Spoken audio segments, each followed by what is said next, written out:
새해 들어 우리가 함께 골로새서라고 하는 바울의 편지를 묵상하고 있습니다. 오늘 함께 읽은 말씀은 이제 인사말 뒤에 따라오는 감사와 간구에 해당하는 섹션 중에 일부가 되겠습니다. 사실 이 감사와 간구는 우리가 오늘 읽은 3절부터 해가지고 23절까지 연결이 됩니다.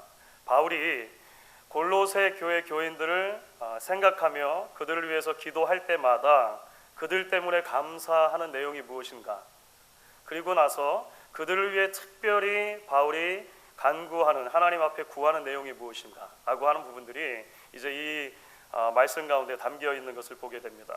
오늘 함께 읽은 3절부터 8절까지 말씀은 특별히 이제 감사에 대한 부분입니다. 감사 기도라고 우리가 흔히 부르는 내용입니다. 우리가 먼저 주목할 것은 간구 이전에 감사가 먼저 등장하고 있다라고 하는 점일 것 같아요. 사실 간구라고 하는 것은 그들을 생각할 때, 골로새 교회를 생각할 때 있기를 원하는 것을 간구하는 것입니다. 말하자면 지금 없는 것 또는 지금 적게 있는 것, 지금 부족한 것에 대해서 하나님이 채워주시기를 바란다라고 기도하는 것입니다. 감사는 반면에 지금 있는 것에 대한 감사입니다. 지금 그들이 잘하고 있는 것, 지금 그들 안에 열매가 맺혀져 가고 있는 것이 무엇인지를 밝히고 거기에 대해서 감사하는 것이죠. 좀 더 쉽게 말하면 잘 못하고 있는 것보다 잘하고 있는 것을 먼저 바울이 이야기하는 것입니다. 단점보다 장점에 먼저 주목해보고 있는 것이죠. 사실 이것은 그 자체로 우리에게 많은 위로와 도전이 된다고 생각합니다. 왜냐하면 사실 우리는 일반적인 경우에 있어서 누군가의 장점보다 단점을 더 먼저 찾아내는 성향들이 있기 때문에 그렇습니다. 지난주 수요일 날도 우리가 그런 얘기를 잠깐 나눴죠. 우리는 보통 긍정적인 뉴스에 귀를 기울이기보다 부정적인 뉴스에 귀가 솔깃해지는 것, 그것이 아마 인지상정이라고 하는 것이죠. 오늘 바울은 그 순서가 바뀌어서 감사의 기도를 먼저 드리고 간구로 나아가는 것을 보게 됩니다. 그런데 여러분, 사실 우리가 오늘 말씀을 조금 더 깊이 들여다보면 사실 바울이 하나님 앞에 골로새 교인들을 생각하며 감사 기도를 드리는 것은 단순하게 누군가의 단점보다 장점을 먼저 생각해 주려고 하는 배려의 차원을 넘어서는 것이라는 것을 보게 됩니다. 그러니까 바울의 인격이 뛰어나가지고 바울이 먼저 그렇게 다른 사람들을 보아주려고 하는 것, 이것을 훨씬 넘어서는 보다 본질적인 바울의 시선이 있다라고 하는 거예요.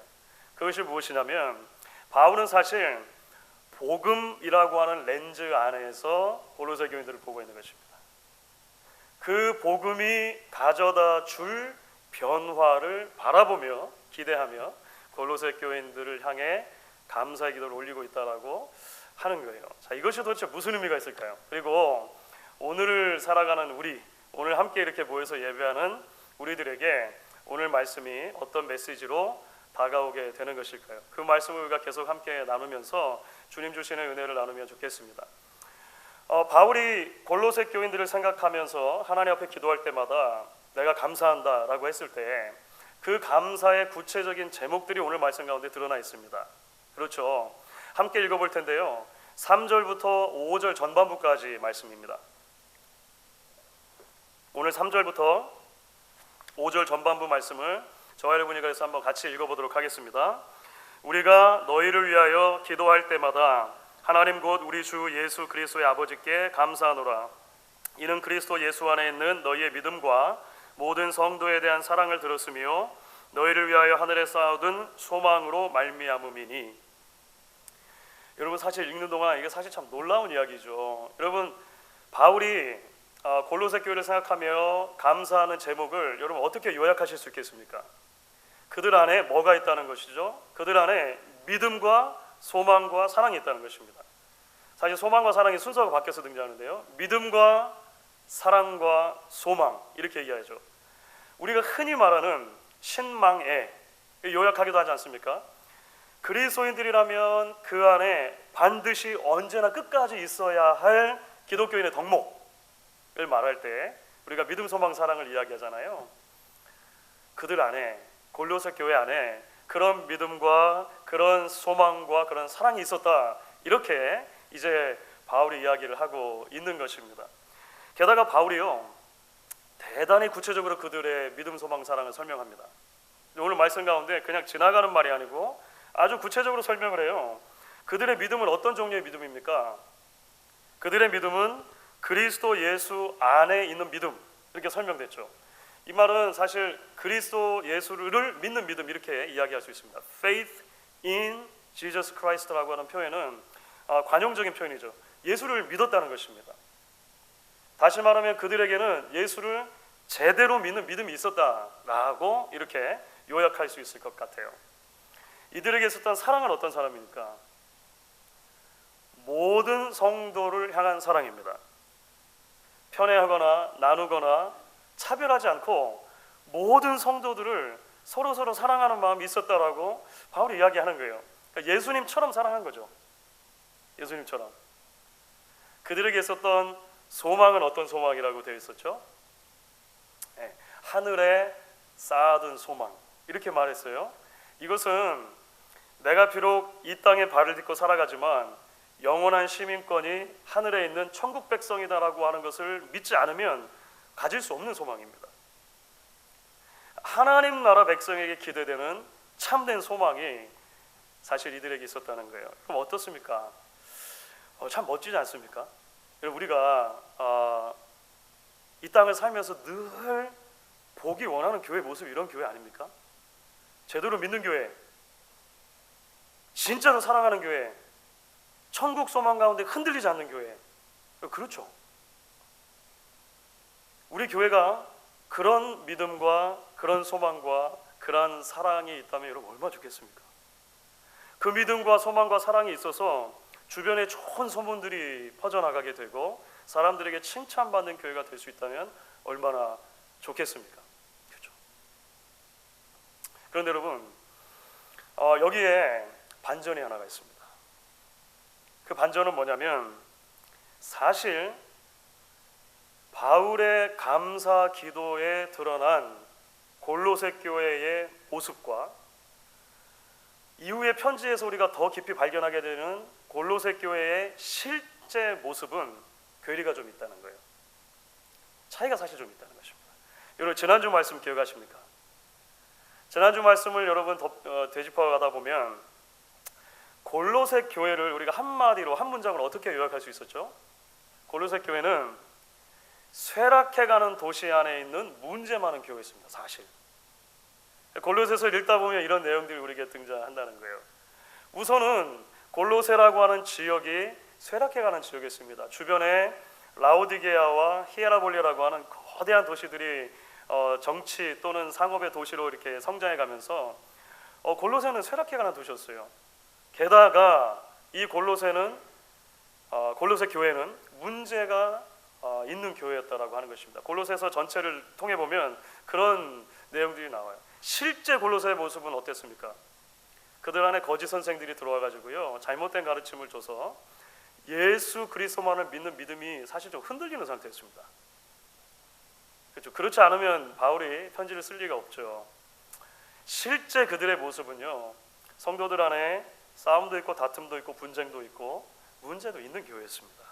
실제로 그들은 이 세상에 있는 것들을 사랑하고 쫓아가던 나머지, 이 세상에 허탕하고 망령된 신화와 족보에 창념한 나머지 천국의 소망이 흔들릴 때도 있는 사람들이었다는 거예요. 그렇죠? 그런데 우리의 질문은 이것이죠. 왜 바울이 이들에게 편지하면서 그들에게는 참 믿음과 참 사랑과 참 소망이 있는 교회다라고 이야기하냐는 것입니다. 그리고 나아가서 그냥 입 발린 소리로 이야기할 뿐만 아니라 그것 때문에 하나님께 감사한다라고 말하냐는 것이죠. 우선은 이렇게 설명할 수도 있을 것 같습니다. 이런 설명도 가능하다는 거예요. 편지의 본론에 가가지고 그들의 잘못을 신랄하게 지적하고 권면할 거니까 그 전에 조금 마음을 누그러뜨릴, 환심을 사려고 하는 것이다. 다시 말하면 이런 거죠. 쓴소리를 하기 전에 기름칠을 좀 하는 것이다. 이렇게 생각할 수 있다는 거예요. 일리가 여러분 아주 없는 것도 아니죠. 자녀가 성적표를 받아왔습니다. 대부분 과목들을 다 잘했어요. 그런데 예를 들어서 수학 점수가 다른 과목보다 좀 낮아요. 그러면 그 문제에 대해서 이제 자녀와 대화를 하기 원할 때 우리 지혜로운 부모님들은 보통 어떤 식으로 접근하십니까? 수학이 이게 뭐야? 커서 뭐가 되려고 그래?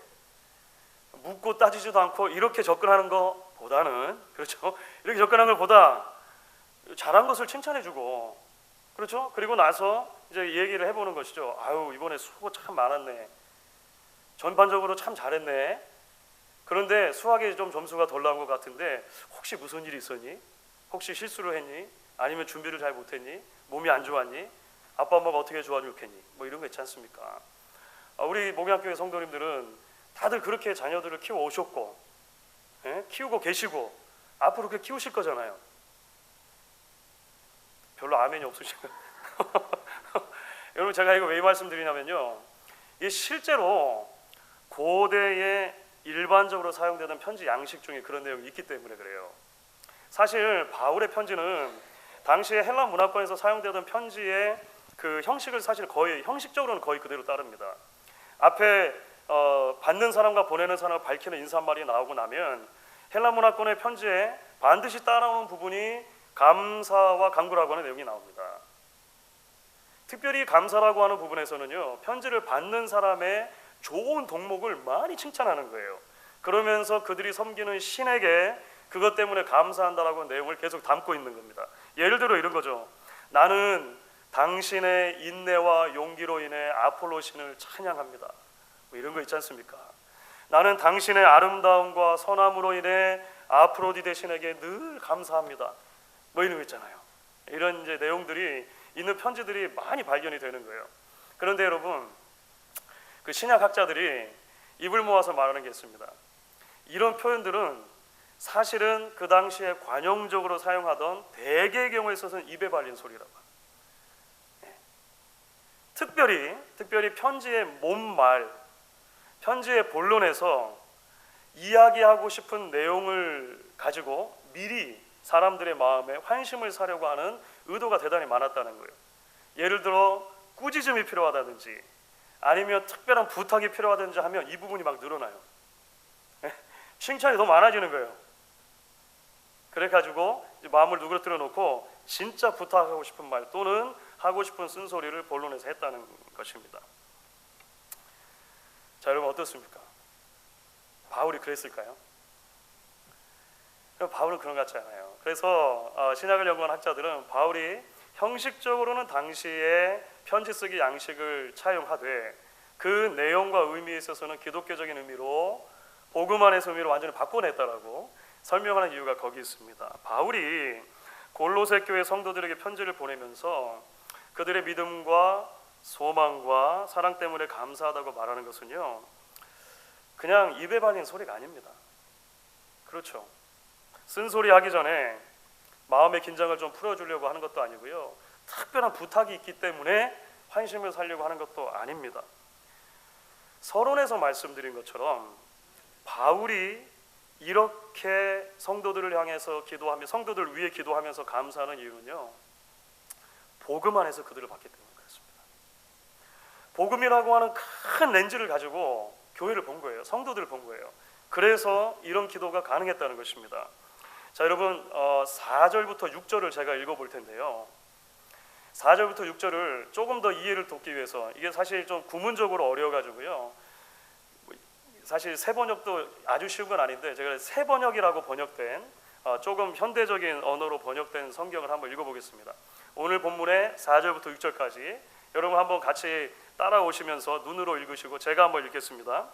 우리는 그리스도 예수에 대한 여러분의 믿음과 모든 성도를 향해서 여러분이 품고 있는 사랑을 전해 들었습니다. 이 믿음과 사랑은 여러분을 위하여 하늘에 쌓아두신 소망에 근거합니다. 이 소망은 여러분이 진리의 말씀 곧 복음을 받아들일 때에 이미 들은 것입니다. 이 복음은 온 세상에 전해진 것과 같이 여러분에게 전해졌습니다. 여러분이 하나님의 은혜를 듣고서 참되게 깨달은 그날로부터 여러분 가운데에서와 같이 온 세상에서 열매를 맺으며 자라고 있습니다. 여러분, 이게 사실 바울이 진짜로 하려고 했던 말이에요. 쉬운 성경 세 번역을 읽어도 좀 어렵죠, 사실은. 자, 여기서 바울이 뭘 말하는 거냐면 두 가지를 말하는 거예요. 바울이 말하는 첫 번째 내용은 뭐냐면, 애초에 여러분 안에 그리스도 안에 참된 믿음, 온 성도에 대한 참된 사랑, 하늘에 쌓아둔 참 소망이 생겨나는 것은 뭐 때문이라고 말하는 거예요? 복음 때문이라고 말하고 싶은 거예요, 바울이. 자, 이게 첫 번째 진리입니다. 여러분들이 죄 가운데 살아가던 소망 없는 삶에서, 이방인의 삶에서 구원을 받아 하나님의 자녀가 된 것, 그래서 이 땅에 발을 딛고 살아가지만 천국 시민으로 살아가게 된 것은 여러분 안에 있는 어떤 덕목 때문이 아니다라고 바울은 이야기하는 거예요. 그렇죠? 하나님이 주신 것이라는 거예요. 여러분 안에 조그마한 사랑이 있다면, 조그마한 믿음이 있다면, 그런 조그마한 소망의 씨앗이 있다면, 그것은 무엇으로부터 말미암은 거냐면 자생적으로 생겨난 것, 자생적으로 내가 공부해서 얻은 것, 또는 나의 인격이 훌륭해서 얻은 것이 아니라 복음 때문에 있었다는 거예요. 복음 때문에. 예수 그리스도 안에 주시는 하나님의 은혜 때문에 그렇게 되었습니다. 먼저 그렇게 이야기하는 거예요. 좀 더 나아가서 두 번째로 바울이 이야기하는 게 무엇입니까? 그 복음이 여러분들 안에서 날마다 자라고 있습니다라고 하는 것을 말하고 싶은 거예요. 그 복음은 여러분 안에 심겨진 이상 자라는 것입니다. 나중에 결국은 열매를 맺을 것입니다. 이렇게 바울이 말하는 거예요. 불모지와 같은 곳이라도, 황량해 보이는 곳이라 하더라도 일단 복음은 뿌려지면 반드시 거기에서 뿌리를 내리고 자라고 열매를 맺게 되어 있다는 거예요. 바울은 그 얘기를 하고 싶은 것입니다. 지금은 작아 보여요. 지금 힘이 없어 보여요. 때로는 실수도 많이 하는 것 같아요. 지금은 사랑도 그렇고 믿음도 그렇고 소망도 그렇고 그냥 요만해 보여요. 하지만 그것이 참 복음이 심어준 것이라면 반드시 자란다. 반드시 자란다. 반드시 열매를 맺고야 만다.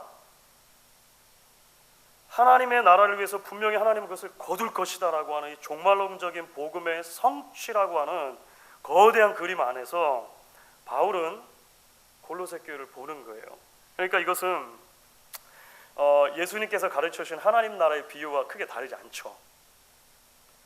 여러분, 하나님 나라를 가르쳐 주실 때 예수님이 여러 비유를 드시는데, 여러분 그 중에 여러분 그 겨자씨 비유 생각나시죠? 가장 유명한 비유 중에 하나입니다. 마태복음 13장 31절부터 32절이에요. 여러분 같이 한번 읽어볼게요. 같이 읽습니다. 또 비유를 들어 이르시되 천국은 마치 사람이 자기 밭에 갖다 심은 겨자씨 하나 같으니 이는 모든 씨보다 작은 것이로되 자란 후에는 풀보다 커서 나무가 되매 공중의 새들이 와서 그 가지에 깃들이느니라. 예수님은 이것이 복음의 역사라고 말씀하시는 거예요. 이게 하나님 나라의 능력이라고 말씀을 하시는 것이죠. 바울은 그런 복음의 렌즈를 가지고 교회를 바라본 거예요. 그냥 단순히 바울이 남들의 단점보다는 장점을 보기를 좋아해서가 아니라 이 복음의 능력을 믿었다는 거예요. 비록 지금은 작지만, 연약할 때가 있지만 언젠가는 거대한 나무와 같이 자라게 될 것, 소망한 것이죠. 사랑하는 여러분, 그렇습니다. 성도의 삶은 복음의 능력으로 출발하고 복음의 능력으로 지속되고 복음의 능력으로 끝난다고 해도 과언이 아닐 것입니다. 그렇죠? 죄인인 우리가 구원받고 새 사람이 된 것, 여기에 이렇게 앉아 있을 수 있는 것, 하나님을 예배할 수 있는 것, 무엇 때문입니까? 우리 안에 있는 그 무엇 때문이 아닌 거예요, 사실. 애초부터 우리 안에 있는 선한 기질이나 우리 안에 있는 어떤 칭찬받을 만한 것 때문이 아니라고 하는 것입니다. 그것은 전적으로 아들 예수 그리스도 안에서 우리에게 자신의 전부를 주신 하나님의 은혜 때문입니다. 여러분 그렇게 믿으세요? 그 은혜 때문에 우리가 함께 하나님을 예배하고 있는 거예요. 구속받은 백성으로 우리가 살아가는 것입니다. 만약에 구원받은 이후에 우리 안에 조금이라도 예수가 나의 진짜 구주이고 예수가 나의 주인이라고 하는 믿음이 생겼습니까? 우리 안에 조금이라도 이전에 어떤 이웃에 대한 사랑과 섬김과 헌신과 희생의 마음이 생겼습니까? 변화가 있었냐 말이죠. 조금이라도 이전에 줬던 유한한 가치가 아닌 무한한 하나님 나라의 가치를 갖고 살아가는 천국의 소망이 생겼습니까? 누가 주신 것입니까? 우리 안에서 이 모든 것들이 자발적으로 생겨난 게 아니라는 거예요. 자생적으로 자라난 것이 아니라는 거예요. 복음의 능력이 우리 안에 심어준 것이라는 것입니다. 그러면 그것이 심겼다면 지금은 비록 연약해 보이지만 때로 넘어질 때도 있지만 하나님이 하나님의 때 하나님의 방법으로 자라게 하시고 열매 맺게 하시고 거두어 주신다라고 우리는 믿어야 된다는 거예요. 여러분, 우리 주위에 이제 너무나 가까이 있어가지고요 그 가치를 잊고 살아가는 것들이 참 많습니다. 이 신앙인들에게는 성경책 또 그것 중에 하나인 것 같아요. 그렇죠. 제가 최근에 읽은 책에서 그 기존에 알고 있던 내용에 좀 살을 보태서 좀 구체적인 내용들을 읽게 됐는데 아주 흥미로운 내용을 읽었습니다. 여러분, 그 성경이 금속 활자를 통해 가지고 인쇄 기술을 통해서 종이에 찍혀서 나오기 시작한 것이 언제인지 혹시 아십니까? 구텐베르크가 처음으로 한 거예요. 그게 1455년입니다. 그 이후로 이제 성경이 어마어마하게 많이 찍혀져 나오기 시작했거든요. 다른 문서들도 마찬가지지만 그래서 그 문서 혁명이라고 하죠. 자, 그러면 그 전에는 어떻게 성경이 만들어졌을까요? 금속 활자로 막 대량으로 찍어지기 전에 그 전에는 성경이 어떻게 만들어졌을까요? 그렇죠. 일일이 썼습니다. 사람이 일일이 쓴 거예요. 필사를 했습니다. 중세 전에, 그러니까 기원 후 1500년 그 어간까지는 그렇게 된 거예요. 양피지가 보통 사용됐습니다. 양가죽을 잘 다듬어 가지고 종이 형태로 만든 거예요. 그 위에 필사가들이 일일이 쓴 것이죠. 제가 최근에 읽은 책에는 이것을 숫자로 계량을 했더라고요. 그러면 여러분, 성경책 한 권 만드는데 양이 몇 마리 죽어야 됐을까요? 그런 생각 해보셨어요? 성경책 한 권 만드는데 기본적으로 한 200마리 정도. 왜냐하면 잘 큰 양을 잡으면 양피지가 한 8장 정도 나온다 그래요. 작은 양은 덜 나오는 거죠. 그러니까 보통 성경은 쓰면 한 1300페이지 됐다 그래요. 양피지 쓰면. 중세 양들의 침묵이 여기서 나온 거예요. 양들의 침묵 때문에 성경이 만들어지는 거예요. 거위 깃털로 펜을 삼아가지고 잉크에 찍어서 했거든요. 거위도 수십 마리 잡혀야 되는 거예요. 양피지는 그냥 짠하고 나오는 게 아니고 그렇게 양을 잡으면 그 전문가들이 종이 형태로 만들기 위해서 오랜 시간 동안 가공하고 무드질을 합니다. 그렇게 준비가 된 다음에 필사자들이 쓰기 시작하면 아주 실력이 좋은 필사자라 하더라도 보통 성경 한 권을 베끼는데 1년이 걸려요. 1년. 그래서 1년 반 정도 보통 걸렸다라고 하는 것이죠. 그러니까 여러분, 가격이 어땠을까요? 성경의 가격. 사실 성경이 어마어마하게 비쌌다는 거예요. 어마어마하게. 귀족이나 부자가 아니면 엄두도 못 냈고, 당연히 당시에는 귀족들이나 부자들이 이 자연스럽게 애지중지하는 그 귀중품 목록에 들어가는 거예요. 성경책 같은 게. 그렇죠. 그러니까 예를 들어서 우리 교회가 한번 성경을 사용하기 위해서 한 100권 정도 주문한다고 생각해 봅시다. 성경을 100권 정도 우리가 한다. 그럼 양이 몇 마리 죽어야 되는 거예요? 2만 마리. 그렇게 되겠죠. 거위 수천 마리. 100명의 필사가들을 동원해도 주문하고 1년 뒤에 받아볼 수 있는 거예요. 그리고 그 시점에서 어마어마하게 천문학적인 그 돈을 지불해야 성경을 받아볼 수 있는 거예요. 그렇죠. 여러분, 오늘 어떻습니까? 아마 그 웬만한 성도님들 댁에 집마다 못해도 대여섯 권의 성경책 있으실 거예요. 그렇죠. 신학생들 같으면, 목사님들 같으면 20-30권의 성경책들이 있는 것 같아요. 그 언어별로도 있어가지고. 그렇죠.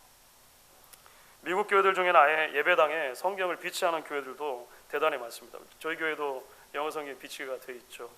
그래서인지 그 책으로서의 성경책의 이 소중함과 가치가 쉽게 잊어버려지는 것 같습니다. 저희 막내 아들도 교회에다 성경책을 얼마나 자주 두고 오는지요. 그냥 굴러다녀. 그럼 제가 또 찾아서 가고 이런 거 있지 않습니까? 여러분, 그런데 아십니까? 더 심각한 것이 있습니다.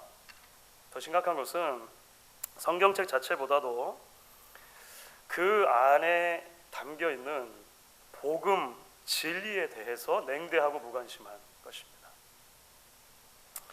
이전 세대와 지금 세대, 그리고 오고 오는 세대의 참된 복된 소식인 이 복음의 가치가 어느덧 너무나 값싼 것처럼 취급받게 되었다는 거예요. 그렇기 때문에 사랑하는 여러분, 오늘 말씀은 저와 여러분을 다시 한번 이 복음의 능력을 신뢰하고 붙드는 자리로 초대하는 것입니다. 복음 안에 세워지고 복음 위에서 자라는 교회, 복음의 빛 안에서 서로를 보아주고 보듬어주고 참 믿음과 참 사랑과 참 소망을 키워가는 공동체로 하나님 우리 교회를 부르시고 계시다는 거예요. 최근에 저희 교회 집사님과 통화를 하게 되었는데요. 그 집사님이 제게 이런 말씀을 하셨는데 아주 인상에 남았습니다. 목사님, 아무리 강해 보이는 사람도 머리털부터 발끝까지 다 강한 사람은 없는 것 같아요. 이런 얘기 하시더라고요. 그분 사실 보면 굉장히 이렇게 남성답고 강해 보이신 분이거든요. 그래서 목사님, 우리가 서로 이해하고 용서하고 붙들어줘야 되는 것 같아요 라고 하는 말씀을 그 집사님이 하셨어요. 제 마음에 큰 감동이 됐습니다. 그렇죠, 여러분. 우리가 아무리 굳세 보이는 사람이라 하더라도 연약함을 잊기 마련입니다. 아무리 믿음 좋은 사람에게도 실족하고 넘어지기 쉬운 취약점들이 있기 마련인 거예요. 아무리 오래도록 신앙생활 한 사람이라 하더라도 영적인 성장이나 성숙이 없이 지지부진한 시기를 지날 때가 있다라고 하는 것입니다. 여러분, 그래서 우리에게 필요한 것이 무엇입니까? 나를 중심으로 나를 바라보는 것이 아니라 그 사람 안에 있는 것만 가지고 그 사람을 바라보는 것이 아니라 복음 안에서 바라보는 것입니다. 복음의 빛으로 바라본다라고 이야기할 수 있을 거예요.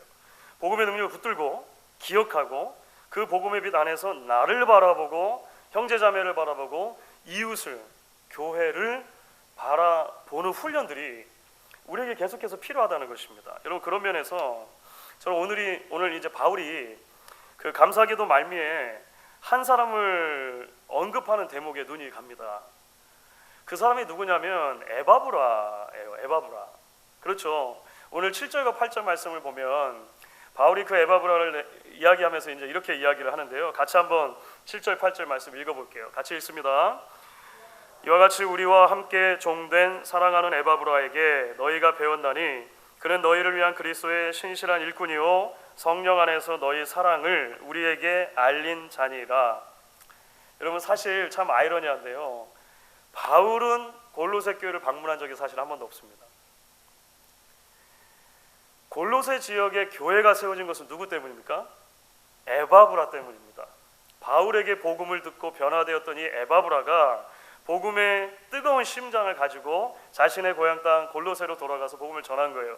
그리고 그것에 교회가 세워졌다라고 하는 것입니다. 자, 그러니까 골로새 교회를 보면 에바브라는요 창립자죠. 창립자. 그죠? 개척자요, 창립자요, 설립자요, 교회의 영적인 아버지 같은 사람입니다. 에바브라는. 그런데 바울이 그 에바브라를 소개할 때 뭐라고 소개했죠? 그는 너희를 위한 그리스도의 신실한 일꾼이다, 이렇게 소개를 합니다.